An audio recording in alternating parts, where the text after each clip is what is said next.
6ാം ക്ലാസ്സിലെ വഴികാട്ടിയുടെ സഹായക video 3ാം ഭാഗമാണിന്ന്. Those our chutney എന്ന 2ാം പാഠത്തിലെ വിവിധ പ്രവർത്തനങ്ങൾ നാം കഴിഞ്ഞ ക്ലാസ്സിൽ ചർച്ച ചെയ്തു. ഇനി ദോസ ഔർ ചട്നി എന്നതിലെ അടുത്ത പ്രവർത്തനം നോക്കാം. इशारों की मदद से एक दिन की डायरी നോട്ട് തയ്യാർ കീജിയെ. ഇഷാര സൂചനകളുടെ സഹായത്തോടെ ഒരു ദിവസത്തെ ഡയറി നോട്ട് തയ്യാറാക്കുക എന്നതാണ് പ്രവർത്തനം. എന്തൊക്കെയാണ് ഇഷാരകൾ എന്ന് നോക്കാം. സുബ 6 ബജെ. സുബ എന്ന് പറഞ്ഞാൽ രാവിലെ. 6 ബജെ 6 മണി, രാവിലെ 6 മണി. അർത്ഥം നല്ലവണ്ണം ശ്രദ്ധിക്കണം, എന്നാലേ നമുക്ക് പെട്ടെന്ന് എഴുതാൻ സാധിക്കുള്ളൂ. രണ്ടാമത്തെ നാഷ്ത കർന, പ്രഭാത ഭക്ഷണം കഴിക്കുക. നാഷ്ത പറഞ്ഞാൽ രാവിലത്തെ ഭക്ഷണമാണ്, നമ്മൾ പഠിച്ചതാണല്ലോ. ദുആ മാംഗന, പ്രാർത്ഥിക്കുക. ദുആ മാംഗന, പ്രാർത്ഥിക്കുക. സ്കൂൾ എന്ന് പറഞ്ഞാൽ നിങ്ങൾക്കറിയാം, സ്കൂളാണ് അല്ലേ. ഖേൽ എന്ന് പറഞ്ഞാൽ കളി, ഖേൽ കളി. സഹേലി കൂട്ടുകാരി, സഹേലി കൂട്ടുകാരി. ദോസ്ത് കൂട്ടുകാരൻ, ദോസ്ത് കൂട്ടുകാരൻ. ടി വി അഖ്ബാർ, ടി വി അഖ്ബാർ എന്ന് പറഞ്ഞാൽ ടി വിയിലെ ന്യൂസ്, ടി വി ന്യൂസ്. മൈദാൻ എന്നാൽ ഗ്രൗണ്ട്. ലൈബ്രറി എന്ന് പറഞ്ഞാലോ, അറിയാലോ, ലൈബ്രറി. ദാന്ത് മുഹ് സാഫ് കർന, പല്ല്, വായ എന്നിവ വൃത്തിയാക്കുക. പൗദ ലഗാന, പൗദ ലഗാന എന്ന് പറഞ്ഞാൽ ചെടി നടുക, ചെടി നടുക. ടി വി എന്ന് പറഞ്ഞാൽ ടി വി തന്നെ. അപ്പോൾ ഇത്രയും ഇഷാരകൾ ഇവിടെ നൽകിയിട്ടുണ്ട്. ഈ ഇഷാരകൾ ഉപയോഗിച്ച്, സൂചനകൾ ഉപയോഗിച്ച് നമ്മൾ എന്ത് ചെയ്യണം, ഒരു ഡയറി നോട്ട് തയ്യാറാക്കണം. അപ്പോൾ ഈ ഇഷാരയെ നമ്മൾ ആദ്യം എന്താ ചെയ്യേണ്ടത്, ആദ്യം നമ്മളൊരു ഓർഡറിലേക്ക് കൊണ്ടുവരണം. ആദ്യം ഓർഡർക്ക് കൊണ്ടുവരിക എന്ന് പറഞ്ഞാൽ ആദ്യം തന്നെ രാവിലെ തന്നെ എന്ത് ചെയ്യില്ല, എണീറ്റ ഉടനെ തന്നെ ഗ്രൗണ്ടിൽ പോയി കളിക്കുകയോ അല്ലെങ്കിൽ ലൈബ്രറിയിൽ പോയി പുസ്തകം വായിക്കലൊന്നും ഉണ്ടാവില്ല അല്ലേ. അപ്പോൾ ഈ ഇഷാരകൾ നമ്മൾ മനസ്സിലാക്കിയാൽ തന്നെ, ഇഷാറയുടെ അർത്ഥം മനസ്സിലാക്കി അതിലാദ്യം ഏത്, രണ്ടാമത്തേത് ഏത്, മൂന്നാമത്തേത് ഏത്, ഈ രീതിയിൽ ആദ്യം നമ്മൾ തന്ന ഇഷാരകളെ ക്രമപ്പെടുത്തുകയാണ് വേണ്ടത്. രാവിലെ 6 മണിക്ക് എഴുന്നേറ്റു എന്നത് തന്നെയാണ് ആദ്യത്തെ വർക്ക് അല്ലേ. വർക്കല്ല, ആദ്യം ചെയ്യുന്നത് അത് തന്നെയായിരിക്കും. രാവിലെ 6 മണിക്ക് എഴുന്നേറ്റു. രാവിലെ എഴുന്നേറ്റാൽ പിന്നെ നിങ്ങൾ എന്ത് ചെയ്യുക, വായും കയ്യ്, വായ, മുഖം എന്നിവയൊക്കെ കഴുകും അല്ലേ. അപ്പോൾ ദാന്ത് മുഹ് സാഫ് കർണ എന്നുള്ളത് കഴിഞ്ഞ് അത് രണ്ടാമത്തേലേക്ക് എഴുതാം. പിന്നെയോ ദുആ മാംഗന വരും അല്ലേ, പ്രാർത്ഥിക്കും. പ്രാർത്ഥിക്കാറില്ലേ, രാവിലെ പ്രാർത്ഥിക്കാറുണ്ട്. അപ്പോൾ കൈയും മുഖവും വായും എല്ലാം കഴുകിയതിന് ശേഷം പ്രാർത്ഥിക്കും. പ്രാർത്ഥിച്ചതിന് ശേഷം പിന്നെ ഇതിൽ പറഞ്ഞത് ഏതാണുള്ളത്, നിങ്ങളെന്താ ചെയ്യുക, പ്രാർത്ഥിച്ചതിന് ശേഷം നാഷ്ത കഴിക്കും അല്ലേ, നാഷ്ത കഴിക്കും. പിന്നെ കുളിക്കൊക്കെ ചെയ്യും. കുളിക്കലൊന്നും ഇതിലില്ലാത്തതുകൊണ്ടാണ് പറയാത്തത് അല്ലേ, എല്ലാവരും കുളിക്കലുണ്ടല്ലോ. നാഷ്ത കഴിച്ചതിന് ശേഷം അത്യാവശ്യ സമയമൊക്കെ അപ്പോൾ എന്ത് ചെയ്യും, നിങ്ങൾ സ്കൂളിലേക്ക് പോകും. സ്കൂളിലേക്ക് ഒറ്റക്കാണോ പോവൽ? ഒന്നുകിൽ ദോസ്തിൻ്റെ കൂടെ ആയിരിക്കും, കൂട്ടുകാരൻ്റെ കൂടെ ആയിരിക്കും, അല്ലെങ്കിൽ സഹേലി കൂട്ടുകാരിയുടെ കൂടെ സ്കൂളിൽ പോകും. സ്കൂളിൽ പോയിട്ടോ സ്കൂളിൽ പോയിട്ട് എന്ത് ചെയ്യും, കാര്യങ്ങളൊക്കെ പഠിക്കും അല്ലേ. ലൈബ്രറി പോവും, മൈതാനത്ത് പോയി കളിക്കും അല്ലേ. വീട്ടിലേക്ക് തിരിച്ചു വരും അല്ലേ, വീട്ടിലേക്ക് തിരിച്ചു വന്നിട്ടും കളിക്കാൻ പോകും അല്ലേ. പിന്നെ ടി വിയിലെ അഖ്ബാർ കാണും, ടി വി അഖ്ബാർ കാണും. ഇതൊക്കെയാണ് ഒരു ദിവസത്തെ നമ്മുടെ പ്രവർത്തനങ്ങൾ. അപ്പോൾ ആദ്യം നമ്മൾ എന്താ ചെയ്തത്? ഈ തന്നിരിക്കുന്ന ഇശാരകളെ ക്രമപ്രകാരം എഴുതുക എന്നുള്ളതാണ് ആദ്യം. രാവിലെ 6 മണിക്ക് എഴുന്നേറ്റു. അപ്പോൾ അതാണ് ഇവിടെ താഴെ നോക്കൂ.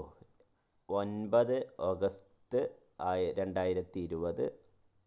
ഓക്കെ, ദിവസവും ഇവിടെ ഉണ്ട്, ഇത്വാർ. ഇനി അന്ന് നമ്മൾ ചെയ്ത കാര്യങ്ങളാണ്. ആജ് മേ സുബഹ 6 ബജെ ഉഠ. ഇന്ന് രാവിലെ 6 മണിക്ക് എഴുന്നേറ്റു. ഇവിടെ ശ്രദ്ധിക്കുക, ഉഠ എന്നാണ് പറഞ്ഞിട്ടുള്ളത്. ഉഠ, എഴുന്നേറ്റു. അപ്പോൾ ഉഠ എന്നത് കഴിഞ്ഞ സംഗതിയാണ്. നമ്മൾ കഴിഞ്ഞിട്ടാണല്ലോ ഡയറി എഴുതുക. അപ്പോൾ ഇവിടെ മാങ്കിന എന്നുള്ളിടത്ത് മാങ്ക എന്ന് എഴുതാം, മാങ്ക. അല്ലെങ്കിൽ ദുആ കിയ എന്ന് എഴുതുക. കർണ എന്നൊക്കെ വരികയാണെങ്കിൽ കിയ എന്ന് എഴുതുക. ലഗാന എന്നാണെങ്കിൽ ലഗായ, പൗദ ലഗായ. ദാന്ത് മുഹ് സാഫ് കർണ. കർണ എന്നുള്ളത് ഞാൻ നേരത്തെ പറഞ്ഞു, എങ്ങനെ എഴുതേണ്ടി? കിയ എന്നാണ് എഴുതേണ്ടത്. അപ്പോൾ രാവിലെ 6 മണിക്ക് എഴുന്നേറ്റു. ഇത് ഇവിടെ ഉണ്ട്. ഇനി എന്താ ചെയ്യുക? രണ്ടാമത്തത് ദാന്ത് മുഹ് സാഫ് കർണ എന്നുള്ള എന്ത് ചെയ്യണം? കിയ എന്ന് എഴുതണം. ഇത്വാറാണ്, ഞായറാഴ്ചയാണ്. ഞായറാഴ്ച ആയതുകൊണ്ട് സ്കൂൾ ഉണ്ടാവില്ല കേട്ടോ. അപ്പോൾ അതുകൊണ്ട് സ്കൂളല്ലാത്തതുകൊണ്ട് അതിനനുസരിച്ച് നമുക്ക് ചെയ്യാം. സ്കൂളില്ല എന്നുള്ളതുകൊണ്ട്. ആജ് സ്കൂൾ നഹി ഹെ എന്ന് എഴുതിയാൽ മതി അല്ലേ? സ്കൂൾ നഹി ഹെ, ഇന്ന് സ്കൂളിൽ ഇല്ല. ഇന്ന് സ്കൂള് ഇല്ല. എന്ത് ചെയ്തു? സഹേലി ആയി. സഹേലി എന്നാണെങ്കിൽ പെൺകുട്ടിയാണല്ലോ, അപ്പോൾ ആയി. ദോസ്താണെങ്കിലോ ആയ. മനസ്സിലായല്ലോ? ദോസ്താണെങ്കിൽ ആയ, സഹേലി ആണെങ്കിൽ ആയി. ആൺകുട്ടിയാണെങ്കിൽ ആയ, പെൺകുട്ടിയാണെങ്കിൽ ആയി വന്നു. ഇനി എന്ത് ചെയ്തു? അതിൻ്റെ മുമ്പ് ദുആ കിയ ഒക്കെ ഉണ്ട് കേട്ടോ. ദുആ മാങ്ക എന്നുള്ളിടത്ത് ദുആ മാങ്ക എഴുതാം. ഏതിന് ശേഷം? ദാന്ത് മൂവ് സോഫ് കർണ, അത് കഴിഞ്ഞതിന് ശേഷം ദുആ കാര്യം എഴുതാം. ആജ് സ്കൂൾ നഹി ഹെ അല്ലേ? ആജ് സ്കൂൾ നഹി ഥ എന്നായാൽ ഒന്നുകൂടി ഉഷാറാവും. ആജ് സ്കൂൾ നഹി ഥ, അന്ന് സ്കൂള് ഇല്ലായിരുന്നു. ആ രീതിയിൽ എഴുതുക. സഹേലി ആയി അല്ലെങ്കിൽ ദോസ്ത് ആയ. ഉസ്കെ പാസ് എവിടെ പോയി? മൈദാൻ ഗയ, മൈതാനത്തിൽ പോയി എന്ത് ചെയ്തു? ഖേല കളിച്ചു, അവരോടൊപ്പം കളിച്ചു. തിരിച്ചു വന്നു. എന്നിട്ടോ ടി വി അഖ്ബാർ ദേഖ, കണ്ടു. ഇതുപോലെ ക്രമപ്രകാരം എഴുതാണ് വേണ്ടത്. ഇങ്ങനെയാണ് നമ്മൾ എന്ത് ചെയ്യുക? ഡയറി നോട്ട് തയ്യാറാക്കുക. ഓക്കെ, അപ്പോൾ ഒന്ന് എഴുതി നോക്കുക കേട്ടോ. ഓക്കെ, നെക്സ്റ്റ് ദോസ ഓർ ചട്ടിനിയിലെ മറ്റൊരു പ്രവർത്തനം എന്താണ്?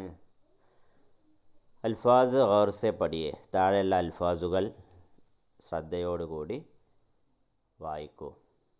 മുനാസിബ് ബർത്തനോ കെ നീച്ചെ അൽഫാസ് ചുൻകർ ലിഖിയേ. മുനാസിബായിട്ടുള്ള ബർത്തൻ്റെ താഴെ, പാത്രത്തിൻ്റെ താഴെ അതിൻ്റെ പേര് എഴുതുക. ഓക്കെ. ഹാൻഡി, ചംച്ച, സറാഹി, പ്യാല, ഗ്ലാസ്, മടക്കി, ബോത്തൽ. ഇത്രയും കാര്യമാണ് ഉള്ളത്. അപ്പോൾ ഇതിൽ നിങ്ങൾ ആദ്യം ചെയ്യേണ്ടത് എന്താ? നമ്മൾ നേരത്തെ കഴിഞ്ഞ ക്ലാസ്സിൽ പറഞ്ഞിട്ടുണ്ട്, ഇങ്ങനെ ചേരുംപടി ചേർക്കാൻ അല്ലെങ്കിൽ പേരൊക്കെ എഴുതാനാണെങ്കിൽ ആദ്യം നമ്മൾ അറിയാവുന്നത് ആദ്യം എഴുതുക. ഇതിൽ നിങ്ങൾക്ക് അറിയാവുന്നത് ചമച്ച അവിടെ കൊടുത്തിട്ടുണ്ട്, സ്പൂണിൻ്റെ അവിടെ കൊടുത്തിട്ടുണ്ട്. ഇനി അടുത്തത് ഗ്ലാസ് ആണ്, അറിയാം അല്ലേ? ഗ്ലാസ് ആണെങ്കിൽ ഗ്ലാസിൻ്റെ താഴെ ഗ്ലാസ് എഴുതുക. അടുത്ത് പ്യാല, അറിയില്ലേ? പ്യാല അറിയാം. പിന്നെ ഇത് ബോത്തലാണെന്ന് അറിയാം അല്ലേ? ഇത് ബോത്തലാണ്. ഇതെന്താണ്? കൂജയാണ്. കൂജക്ക് സ്വറാഹിയാണെന്ന് അറിയാം. ഇങ്ങനെ അറിയാവുന്നത് ആദ്യം എടുത്ത് എഴുതിയാൽ മതി. അപ്പോൾ ബാക്കി 1 2 ഉണ്ടാവും. മടക്കി അല്ലേ? ബാക്കിയുള്ളത് ഏതാണെന്ന് നോക്കി എഴുതണം. ഈ രീതിയിൽ എഴുതാണ് വേണ്ടത്. ഓക്കെ. ഈ പ്രവർത്തനം ചെയ്യാൻ സഹായകമായ ചിത്രങ്ങൾ അവയുടെ പേരുകളൊന്ന് ശ്രദ്ധിക്കൂ. देखिए ग्लास, ग्लास, प्याला, प्याला, पतेली, पतेली, सुराही, സുറാഹി. പത്തേലിക്ക് ഹാണ്ടി എന്നും പറയും കേട്ടോ. പത്തേലി എന്നതിനെ ഹാണ്ടി എന്നും പറയും. ഗഡ, ഘട, ചായദാനി, ചായദാനി, മഡ്ക്കി, മഡ്ക്കി ഓർ ജഗ്. ഈ ചിത്രം കണ്ട് മനസ്സിലാക്കിയാൽ ഈ പ്രവർത്തനം എളുപ്പത്തിൽ ചെയ്യാൻ സാധിക്കും. അപ്പോൾ ഇത്രയുമാണ് രണ്ടാമത്തെ പാഠം ദോസ ഒരു ചട്ടിനിയിലുള്ള പാഠഭാഗങ്ങൾ.